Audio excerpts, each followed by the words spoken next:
Músico e escritor Arthur de Faria fala ao Norte em entrevista a respeito de seu livro sobre Lupicínio Rodrigues. A origem de Lupicínio Rodrigues. O Lupicínio ele contraria muitas das prerrogativas do que seriam os clichês de um sambista dos anos 30, 40, 50, né? Primeiro, ele não é carioca e não foi morar no Rio de Janeiro, né? Se a gente pensar, todos os sambistas dessa geração ou são cariocas ou foram para o Rio. O Ari Barroso, mineiro, foi para o Rio, né? O Assis Valente, carioca, baiano, foi para o Rio, e assim por diante. O Lupicínio não. Segundo, eram todos malandros em alguma medida, pelo menos os sambistas pretos eram todos possivelmente enquadráveis naquela categoria de malandro. Ninguém tinha emprego formal. Lupicínio sempre teve emprego formal, né? Em alguns momentos, mais de um emprego na sua vida. Outro clichê, precisava ser do morro, né? O samba vem aquela velha polêmica do samba vem do morro da cidade. O Lupicínio não só não era do morro, como ele era de uma ilha. E essa é a história que eu acho que é muito curiosa para quem não é de Porto Alegre, né? Na região que hoje é o Centro Municipal de Cultura, Lupicínio Rodrigues, era um bairro bem pequeno que tinha sido formado no começo do século, quando desviaram um riacho da cidade, e esse riacho se encontrou com outro, e ali no meio formou uma ilha, que era a Ilhota. E a água era muito pura nessa época, né? Então a população da Ilhota era basicamente lavadeiras que lavavam as roupas, né, dos ricos da Cidade Alta. A Ilhota é logo depois da Cidade Baixa, em Porto Alegre, né? Tem a Cidade Alta, que hoje é chamada de Centro Histórico, aí a Cidade Baixa, e logo em seguida o que seria hoje o bairro da Ilhota.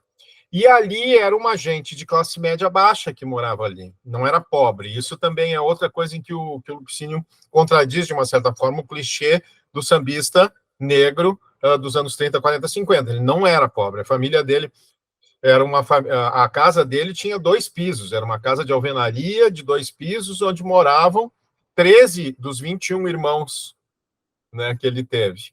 Então, assim, o pai dele era funcionário da universidade, era meio porteiro, meio auxiliar, é o mesmo emprego que ele teria mais tarde de outra universidade, né? Ele seria da Faculdade de Direito, o Lupicínio, porteiro, Bedel, que era o nome, né? Que era uma mistura de porteiro com auxiliar de disciplina e tal.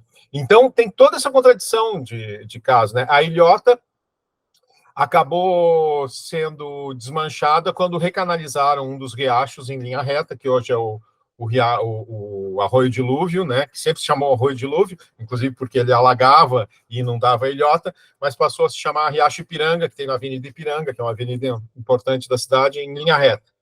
Aí a Ilhota secou e aí começou a especulação imobiliária, né? Claro, porque daí ficou bom de morar lá. Em algum momento derrubaram as casas todas, a única casa que não foi derrubada foi a casa da família do Lupicínio, já nos anos 50. Daí aquilo acabou não sendo urbanizado, virou uma favela, construíram daí sim casas muito precárias, e aí na década de 70, durante a ditadura militar, transferiram toda a população da Ilhota para um bairro novo, no fim do mundo, em Porto Alegre, chamado Restinga, a 1h30 de distância do centro, e aí aquilo ali foi urbanizado e a especulação imobiliária entrou, né? Agora, curioso é que dali, a Ilhota tinha 2 campos de futebol, por exemplo, e da Ilhota saiu também o Tesourinha, que foi um jogador de futebol muito importante, jogou em vários times e tal, contemporâneo do Lupicínio, e então os 2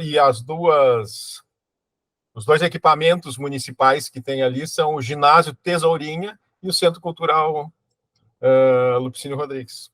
Centro Municipal de Cultura Lupicínio Rodrigues. Devolvido pela escola. E mais uma das histórias que parece ser verdade, porque está contada em todas as suas histórias de infância, é que ele foi devolvido para casa da escola, a primeira tentativa do pai dele de botar ele na escola, porque ele ficava batucando na mesa e não prestava atenção em nada e tal. O Lupicínio teve uma educação muito boa. Ele estudou na melhor escola que tinha, para quem não podia pagar, que era uma escola mantida pelo mesmo grupo que tinha uma outra escola para os ricos e tal, e ele fez só o ensino básico, mas esse ensino básico ele fez muito bem, né? O pai dele se preocupava muito com isso, com a coisa dos estudos. Os irmãos dele, todos estudaram e tal. Então tem essa história. E tem também as lendas que correm, né? Que aos 12 anos ele já era bom de copo, conquistador e sambista, né? Já compunha seus sambas, isso ele já fazia.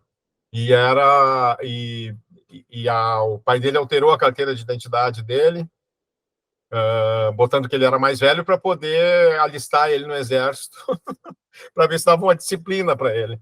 Porque o pai dele também era músico, também era envolvido com um monte de coisa. Uma das tinha time de futebol só de jogadores negros ali na ilhota, tinha grupo de carnaval, grupo de teatro, bloco de carnaval, tudo da turma do pai dele, né? Mas o pai dele queria que ele fosse como ele, pai, né? Fazia isso tudo, mas tinha um emprego fixo com carteira assinada. Que no fim foi o que aconteceu, né? Acabou se realizando isso, mas é improvável, assim, né? Se alguém dissesse que aquela criança nascida ali, no sul do Brasil, onde o samba não pegava, né? Aliás, isso também é importante. O Lupicínio foi o responsável direto pelo samba entrar em Porto Alegre. Isso em 1936, cara. Se a gente pensar que o primeiro grande sucesso do samba é Pelo Telefone, que é de 1917, muita gente diz que é o primeiro samba gravado, não é, enfim, mas é como se fosse, porque foi o primeiro a bombar, a fazer sucesso, então. Porto Alegre estava quase 20 anos atrasado nisso, né? Tinha choro, tinha valsa, tinha seresta, mas não tinha samba. E não era por falta de população negra, porque tinha muita população negra em Porto Alegre. Era pela fantasia essa que Porto Alegre tinha, de que como era uma cidade com muita imigração italiana e alemã, era uma cidade mais branca do que as outras, o que é total fantasia da elite branca, porque não era mesmo. E aí o Lupicínio deu sorte, porque em 1936, um veículo de imprensa aqui muito importante do Rio Grande do Sul, desde o século XIX, que era o Correio do Povo, um jornal, resolve ter um outro jornal, que é a Folha da Tarde, e a Folha da Tarde foi um dos primeiros jornais no Brasil a se dedicar a cobrir uma área que ninguém cobria, que era música popular. E tinha, inclusive, um repórter negro, que era o Rivadavia de Souza, que também era raro.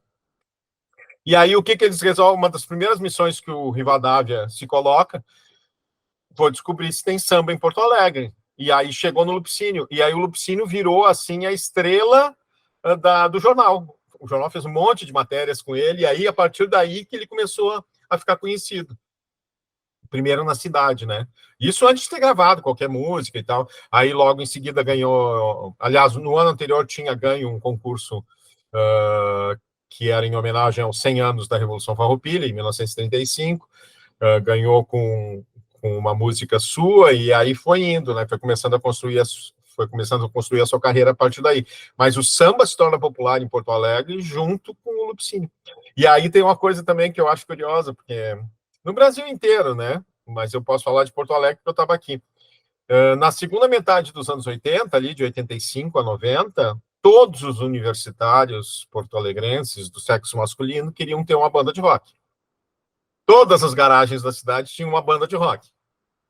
Na segunda metade dos anos 30, a partir desse estouro do Lupicínio, entre 1930 e 40 e poucos, todos os universitários porto-alegrenses, que eram muito menos, queriam fazer samba. Então tinha um monte de grupo de samba. E onde é que os caras iam pedir conselho para ver como é que se fazia samba? Com o porteiro da faculdade, que era o Lupicínio, que já era conhecido. Então, a casinha dele na faculdade de Direito, ali na entrada, era frequentadíssima. E desses, inclusive, teve pelo menos uns dois que se tornaram compositores profissionais, assim, que eram estudantes de Direito e iam lá pegar conselho com o Lupicínio. Carreira militar. O Lupicínio foi internado não, alistado à força pelo pai dele, e aí ele servia aqui em Porto Alegre, mas isso a gente existe a caderneta dele do Exército, né? Ele estava o tempo todo preso, suspenso por indisciplina, e a gota d'água foi em 1932, quando teve uma turnê dos Ases do Samba aqui em Porto Alegre. Os Ases do Samba eram ninguém menos do que, como tu sabe bem, Francisco Alves, Mário Reis, Nonô e Pericunha, que era gaúcho também, né, bandolinista, o Nonô pianista, e o Noel Rosa. E foi eles se apresentaram num teatro aqui em Porto Alegre, o Lupicínio e o Nuno Holland foram assistir, o Nuno Holland, que depois viraria um cantor importante, né, e que nessa época estava fazendo serviço militar aqui, eu acho que ele é de Santa Catarina, se eu não me engano, e foram assistir os Ases do Samba lá, ficaram tímidos naquela, vamos falar com eles? Vamos falar, não foram. Saíram, né, foram para a noite, para a Boemia, como iam sempre, e altas horas da madrugada, no boteco onde eles estavam, numa esquina que depois, por muitos anos, funcionou aqui em Porto Alegre, o restaurante Copacabana, num dos cantos da ilhota. Entra Noel Rosa, Francisco Alves, e até hoje ninguém sabe como, porque não era feito esse tipo de coisa, o Mário Reis, o Lorde. Tanto que é engraçado, porque depois tem matérias sobre o resto da turnê deles, e o Mário Reis não saiu mais nunca. Essa saída foi suficiente para ele. Mas o Francisco Alves e o Noel Rosa eram da chalaça, né? E aí se encontraram e ali... Bom, foi uma das vezes em que o Lupicínio não voltou no dia seguinte para servir, né? E assim ele foi tomando muitas suspensões. E no carnaval, daí eles não só contente com não servir quando era para ele estar de plantão, ele passou bêbado na frente do quartel. Aí foi transferido, aí tomou de punição ser transferido para Santa Maria, que é uma cidade hoje bem importante aqui no interior do estado, uma das 3 ou 4 cidades mais importantes culturalmente, assim, porque tem uma universidade muito importante, mas naquela época era nada, era uma cidadezinha tímida. Até no livro tem uma foto que eu acho sensacional, que é a avenida principal da cidade com engarrafamento de cavalos. Era gauchada toda a cavalo, tinha pouquíssimos carros na cidade em 1933, não me lembro agora exatamente, mas por essa época. E lá ele ficou alguns anos, né? E lá ele conheceu a Iná, que foi o grande amor da vida dele.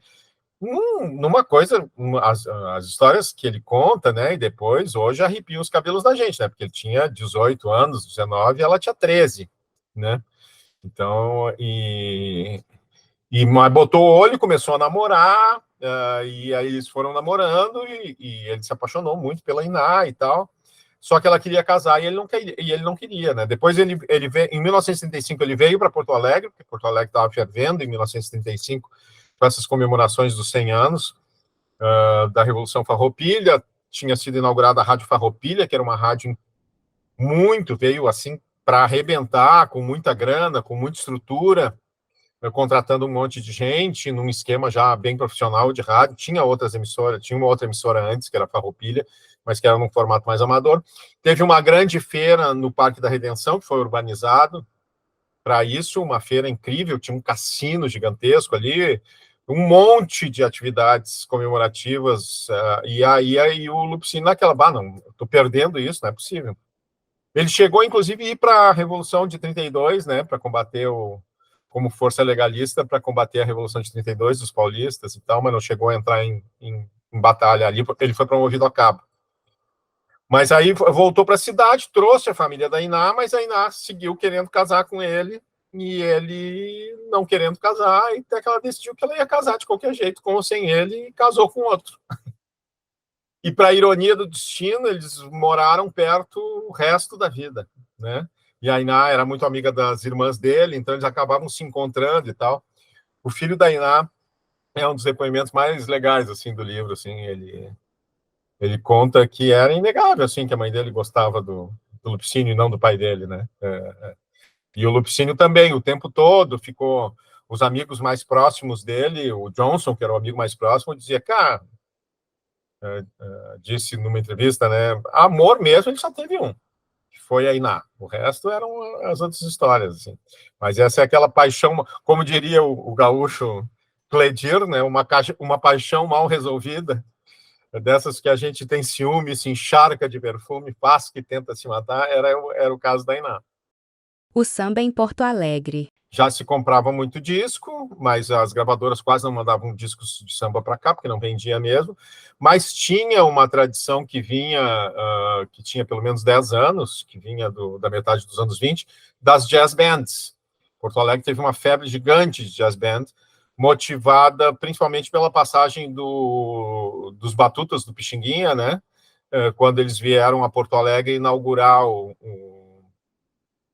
prédio da cervejaria Continental, cervejaria Bop, que depois seria cervejaria Continental, depois seria cervejaria Brahma, e hoje é um shopping, o Shopping Total. E o Pixinguinha veio com aquele formato de jazz band, né? Ele tinha ido para a Europa, como os Oito Batutas tinham ido como regional, e tinham voltado naquele formato de saxofone, trompete, trombone, piano, baixo, bateria, né? Bateria era um negócio que nunca tinha se visto no Brasil, né? Até 1924. Que era um instrumento inventado pelas jazz bands americanas e tal. A primeira bateria que chegou aqui em Porto Alegre foi em 1924. Saxofone também, ninguém tinha saxofone. Tinham visto já o Ratinho tocando aqui, tinha um outro saxofonista que tinha passado por aqui, mas nunca ninguém tinha um saxofone. Aí foi uma febre de comprar. E em 1930 e poucos, por aí, Porto Alegre então tinha muitas jazz bands que tocavam as músicas da época. E que não era jazz, né? Assim, podia até tocar bastante foxtrot, mas tocavam valsas, tocavam shots, tocavam choro, o que a gente chama hoje de choro, né? Se bem que nessa época já se chamava choro também. Machixe, até machixe tinha, mas o samba ainda não era uma coisa muito consagrada. Mas a partir daí, logo explode. Tem pouquíssimas gravações dessa época, né? Tinha um pianista, compositor muito famoso na época aqui, que era o Paulo Coelho, que a gente brinca que é Le Vrai Paulo Coelho, o primeiro Paulo Coelho. E o Paulo Coelho tinha uma big band muito impressionante e começou a tocar muito também repertório daí desses, né? Tanto de samba do centro do país quanto aqui. Inclusive daí logo eles estavam tocando tão bem que o Mário Reis vinha, Porto Alegre pedia para ser acompanhado pelo Paulo Coelho, a Carmen Miranda também. Eles daí começaram a tocar todo aquele repertório maravilhoso que tinha surgido nos anos 30, né? Que estava no auge, né? Tanto dos sambistas brancos, como Noel, o Ari Barroso, o Custódio Mesquita e tal, quanto dos pretos, Wilson Batista, logo em seguida o Adolfo Alves, Ismael Silva e tal. Então era um. E aqui em Porto Alegre, por exemplo, tinha tinha uma crooner, uma lady crooner e um crooner, né, na orquestra do Paulo Coelho. Ambos eram sujeitos muito famosos aqui, que era o Alcides Gonçalves, que foi o primeiro a gravar a música do Lupicínio, e a Horacina Correia, cantora negra, que teve uma carreira internacional importante, foi para a Europa, ficou lá e tal. Então, rapidamente essa cena se instalou. E ajudado muito, porque em 35, como eu disse, começa o rádio de uma forma muito profissional aqui em Porto Alegre, com a Rádio Farroupilha. A Rádio Farroupilha chegou a ter no seu auge, nos anos 50, 106 músicos contratados.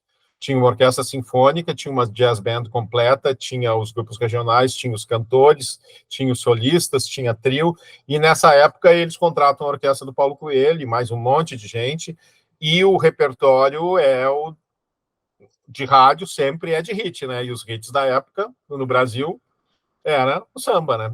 Porto Alegre não tinha gravadora nessa época, Porto Alegre tinha tido uma única gravadora entre 1913 e 1924, que foi a Casa Elétrica, que foi a segunda gravadora com fábrica da América Latina, só depois da Odeon, né? Mas da Casa Edison, aliás. Mas estava sem. Ficou sem gravadora em 1924, só foi ter gravadora de novo em 1975. Tá entendendo? 50 anos sem ninguém gravar. Então as pessoas não conheciam os compositores locais, só o Lupicínio, né? A partir do momento que ele começa a ser gravado fora. Então as pessoas querem ouvir o que elas conhecem. E aí começou um processo muito curioso de unificação nacional, né? Junto com isso teve a Revolução de 30, em 37 o alto golpe do Getúlio, o Estado Novo, uma ditadura ultranacionalista.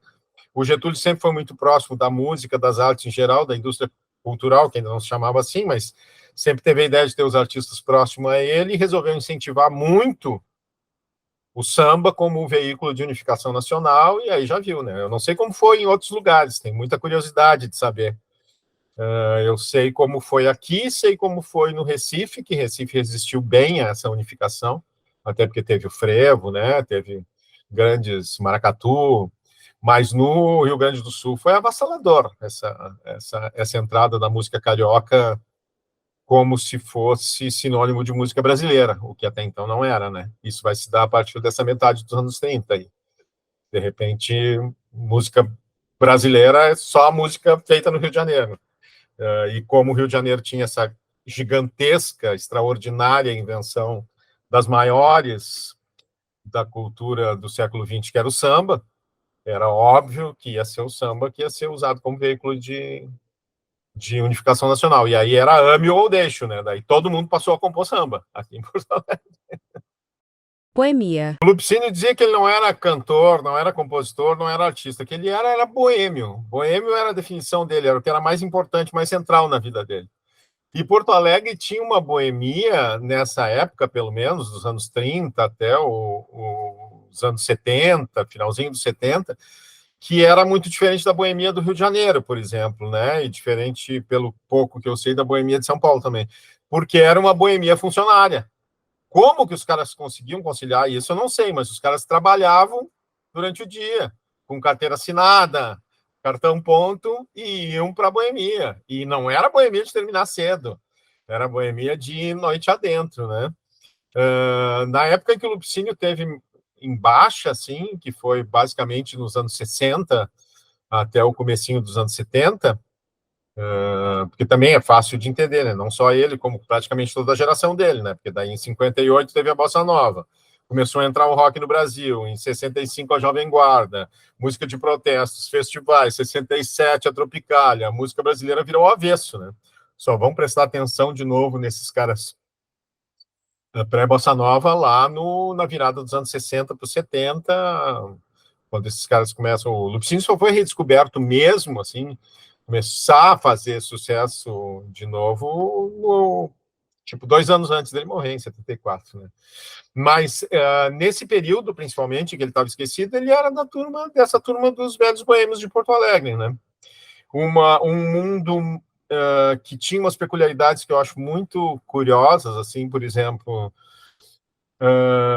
eles, isso tudo tendo um recorte, né, a gente não pode julgar uma época pelos olhos de hoje, né? Isso é uma coisa que eu sempre repito.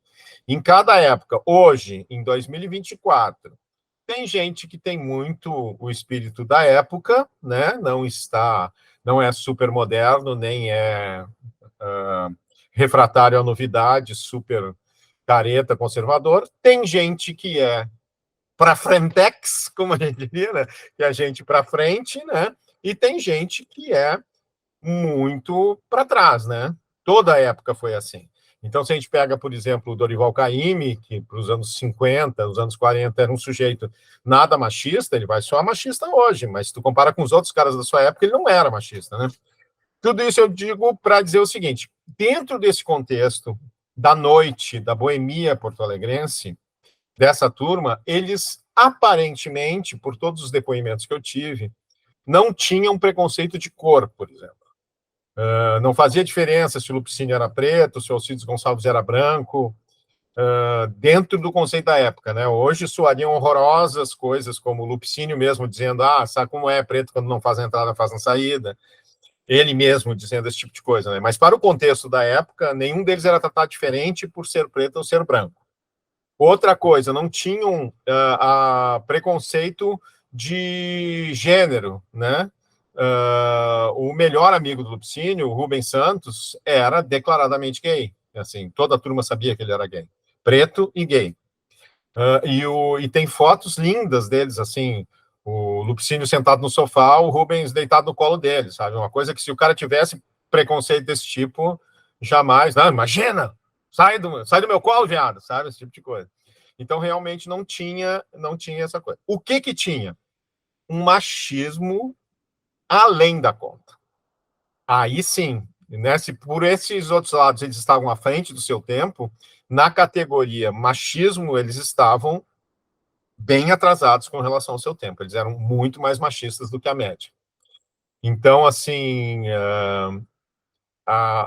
pegou essa época de transição dos anos 50, 60, onde as mulheres começaram a ir para a noite, né, a frequentar a boemia, porque até então mulher na noite só se estivesse trabalhando, cantando, dançando profissionalmente, né, que as pessoas confundem, existiam as prostitutas e existiam as taxi girls, né, que eram as mulheres que eram pagas para dançar com a pessoa, mas era só dançar. Elisete Cardoso trabalhou com isso, por exemplo, porque as mulheres não iam para a noite, então os caras tinham que dançar com alguém.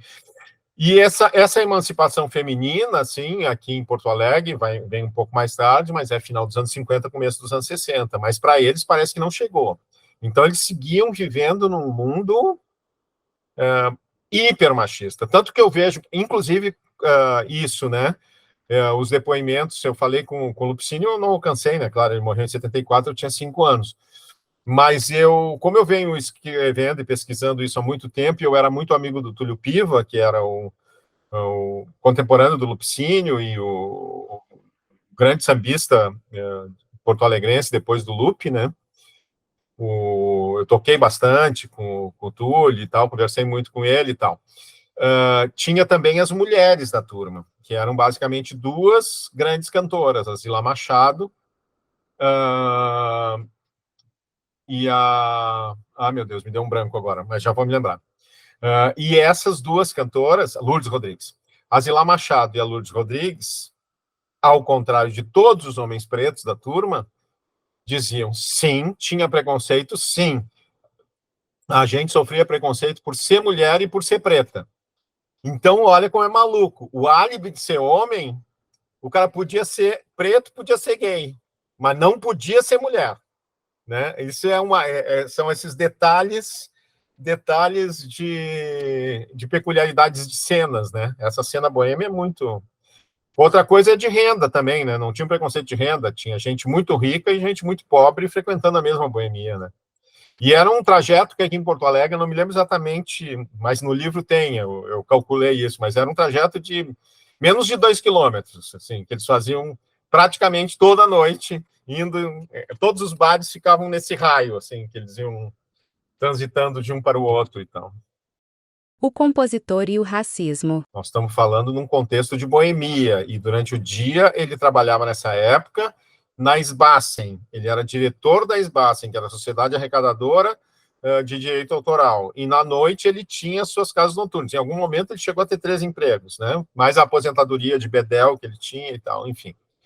Mas ele nunca tinha sofrido na carne isso que muitos outros amigos relatavam da coisa do racismo explícito, né? E aí, estamos em 1960, 61, não me lembro exatamente, ele entra numa confeitaria na Rua da Praia, em Porto Alegre, na rua principal, e o cara que atende muito constrangidamente diz para ele, o patrão não deixa que a gente atenda negros. Em 1961, gente, para entender o tamanho desse racismo porto-alegrense, assim. Que faz o Lupicínio, que era super famoso, imagina, em 61 ele estava já perdendo popularidade, mas ele ainda era um cara muito famoso. Ele caminha algumas quadras até o jornal Correio do Povo, caminha mais algumas quadras até a delegacia e volta com a imprensa e a polícia. E o cara é preso por racismo. É o primeiro caso de aplicação da Lei Afonso Arinos no Brasil. História de vingança. Cínio dizia que todas as canções que ele escreveu, foram de coisas que aconteceram com ele. Mentira, mais uma das tantas mentiras que ele adorava contar e fantasiar. Mas a imensa maioria delas era, pelo menos, baseada em fatos acontecidos com ele ou com amigos próximos. Uma coisa que eu faço no livro, que eu comecei a fazer, quando eu comecei a escrever com uma outra canção, e aí eu fui me dando conta, deu para fazer com todas, cara, é escrever elas não no formato de versos, mas escrever como se fossem crônicas, em prosa. E todas elas, tirando uma, acho que no livro tem 2 em que isso não faz sentido, e daí eu botei em verso. As outras todas funcionam como prosa, como crônica. E essa crônica de costumes dele, né? Então tem várias, assim, o Vingança ele fez para Carioca, que era uma prostituta do Mangue que foi morar em Porto Alegre, com quem ele viveu uma época, e que era uma figura rara, assim, né? Muito apaixonada, muito navalha na liga e tal, mas que traiu ele com um rapazinho, tentou trair ele com um rapazinho que era meio boy dele, né? Quando ele já tinha algum dinheiro, morava numa chácara na zona rural de Porto Alegre. Só que o guri foi lá e contou para ele, né? E aí ele desfez o casamento e tal e compôs Vingança. E Vingança, cara, acabou dando. Foi a música dele de mais sucesso, né? Foi uma música que explodiu em 1951.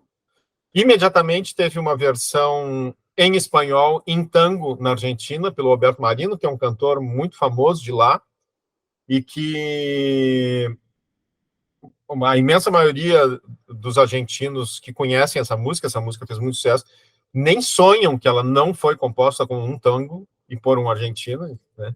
Mas, enfim, teve muitas versões do Vingança. E deu muito dinheiro para ele.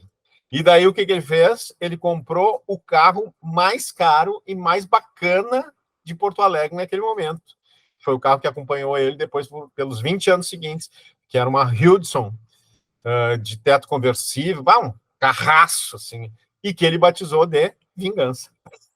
Melodia e harmonia. O Lupicínio sabia tudo da arte de compor canções, né? Isso é uma coisa que eu, que sou compositor de canções, assim, eu fico muito impressionado. E era tudo no instinto. Primeiro que ele não tocava nenhum instrumento harmônico, né? Não tocava piano, não tocava cavaquinho, não tocava violão, mas criava.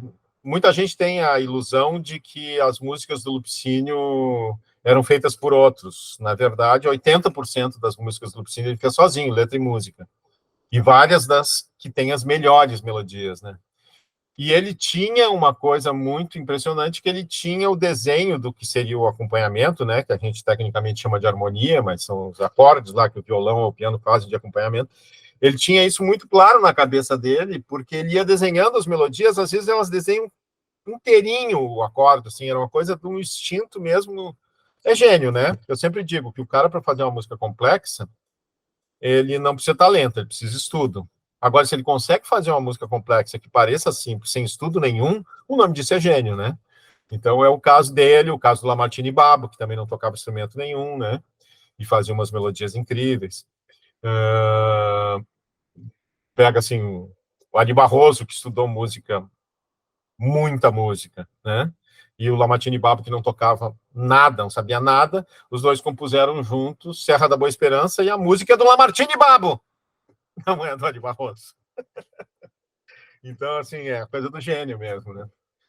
Então, e o Lupicínio tinha isso. Então, eu sempre dou um exemplo quando eu falo, né, assim, o que seria o auge da sofisticação entre os artistas vivos brasileiros, né? Não estou dizendo melhor ou pior, estou falando sofisticação. Edu e Chico, né?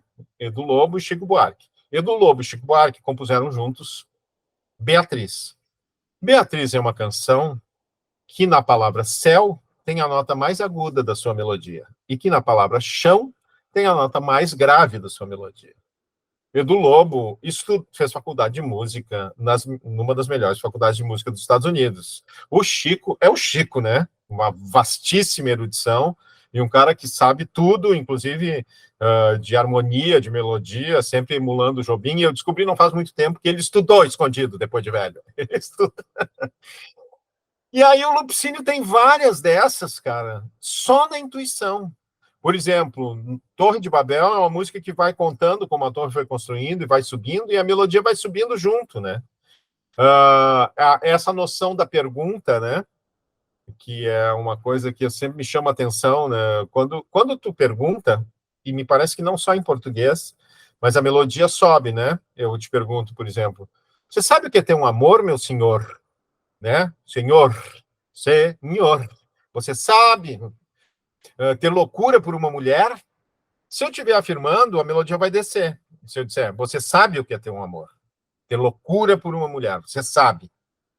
E a música do Lupicínio faz a melodia subir. Você sabe o que é ter um amor, meu senhor, ter loucura por uma mulher. Ela está claramente perguntando também, né? E assim, várias, ou quando a gente bota uma interjeição no meio de uma palavra, né, um aposto, esses moços pobres moços. Não é, essa não é um bom exemplo. Mas, bom, mesmo essa, né? Você sabe o que é ter um amor, meu senhor, ter loucura por uma mulher, que entra um apóstolo no meio, né? Você sabe o que é ter um amor, meu senhor? Quando tu fala, tu também faz isso, né? Você sabe o que é ter um amor, meu senhor? Ter loucura por uma mulher. E isso tudo de buscar a... Tem um compositor aqui de Porto Alegre que eu acho genial, que é o Nelson Coelho de Castro, que numa expressão muito gaúcha diz é achar a picanha da palavra. Então, Lupicínio sabia achar a picanha da palavra, me perdoem os vegetarianos e os veganos, mas é isso, é o cogumelo raro da palavra, né? E isso tudo no instinto. E aí, por exemplo, o Rubens Santos fala numa entrevista, né, esse amigo dele, que também era cantor-compositor, que o Lupicínio tinha plena consciência do que ele fazia, que, inclusive, numa música que eles estavam compondo juntos, o Rubens botou uma palavra que eu não me lembro agora o que era, sei lá, fenece, por exemplo. E o Lupicínio diz, como fenece, Rubens? Quantas pessoas sabem o que é fenece? Morre, né, Rubens? Então, assim, e outras canções também, como, por exemplo, que eu acho uma obra-prima do Lupicínio, que é Sozinha, que é uma canção... Primeiro que o tema, né, é surreal. Assim, o Aldir Blanc, que eu entrevistei, o Aldir Blanc disse... o Band-Aid no calcanhar vem dessa canção Sozinha do Lupicínio, onde ele conta a história da mulher que fugiu com o doutor que o cara pagou para curar os bichos de pé dela, né? Então isso já é uma coisa, ninguém mais falaria disso em música, ninguém teria coragem de falar, não. Eles têm uma música que fala sobre os bichos de pé de alguém. Daí, assim, a primeira parte da canção, ela é toda falada em português errado, né? Inclusive é os bichos de pé. E aí tu pensa, tá, ok. Só que daí a canção, na segunda parte, ela troca o narrador, que é uma coisa raríssima em canção popular, né? E aí, quando tu acha que a canção já encerrou, daí vem a segunda parte que diz, assim me falou um pobre matuto, coitado, que eu conheci. E aí vai em português correto até o final, contando essa história, dizendo, né, que é esse cara que sofreu tanto por uma mulher, e ainda termina com um arremate, machista, é claro, mas de uma riqueza, sofisticação de poesia da rima interna impressionante, que diz, se você se pede uma flor, não, se você dá uma flor, ela exige uma estrela, e se por acaso ela não obtê-la, você vai com o primeiro homem que quiser. Bah, estrela com obtê-la, o Caetano deve morrer de ciúme, porque é digna do pavão, pena do pavão de Krishna, maravilha, vixe, Maria, mãe de Deus, né?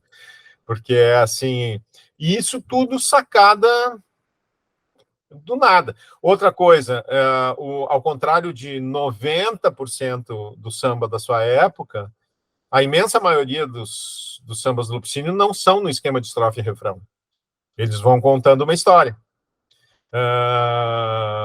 Muitas vezes em duas partes.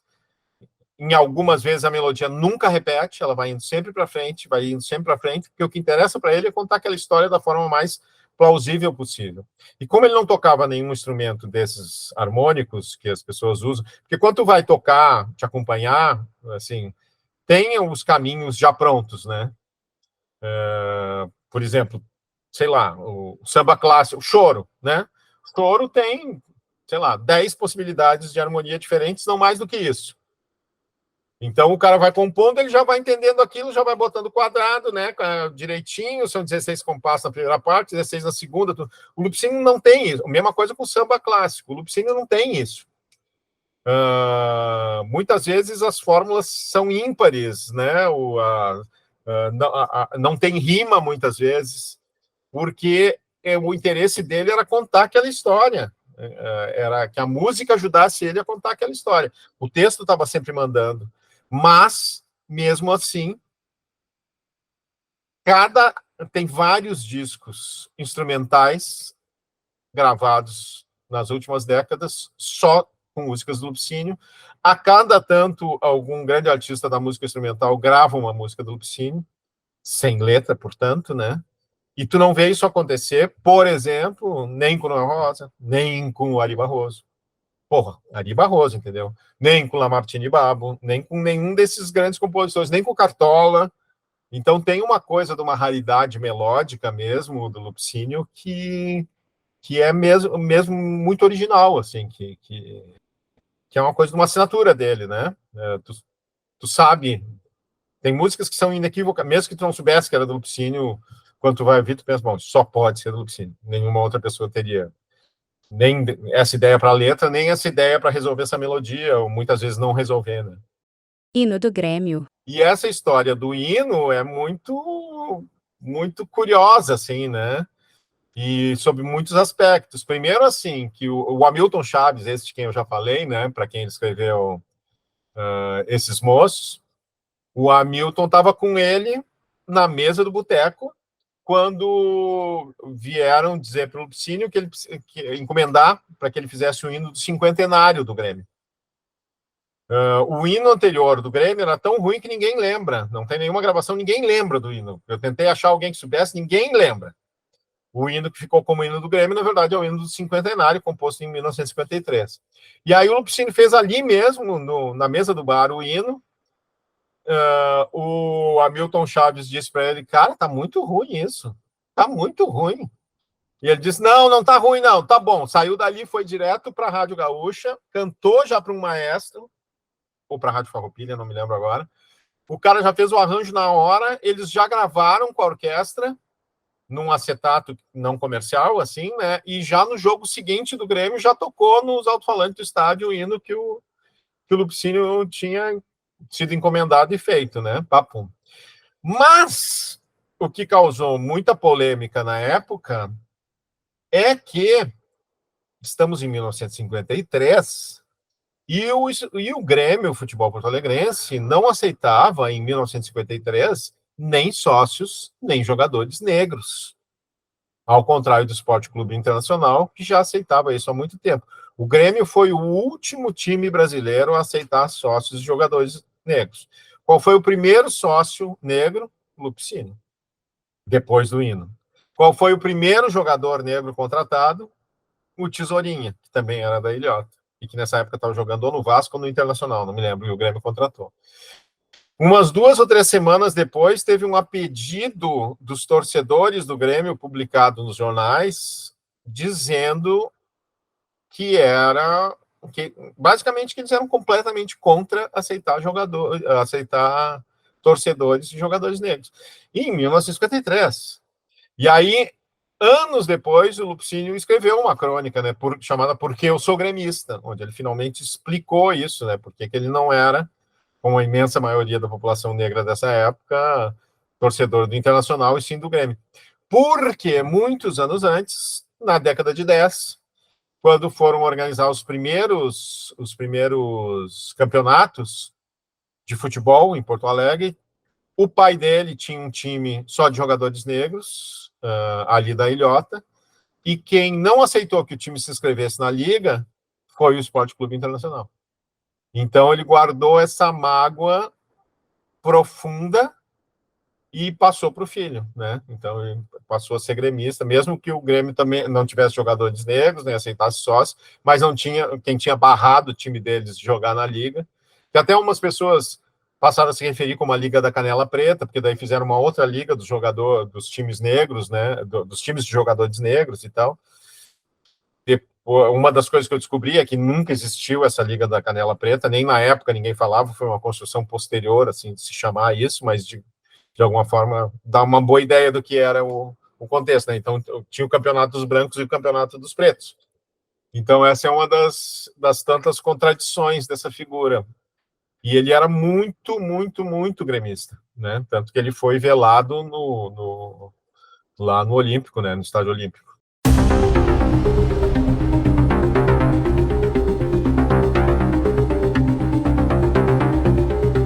Acesse o portal norte.com.br e veja essa e outras entrevistas especiais.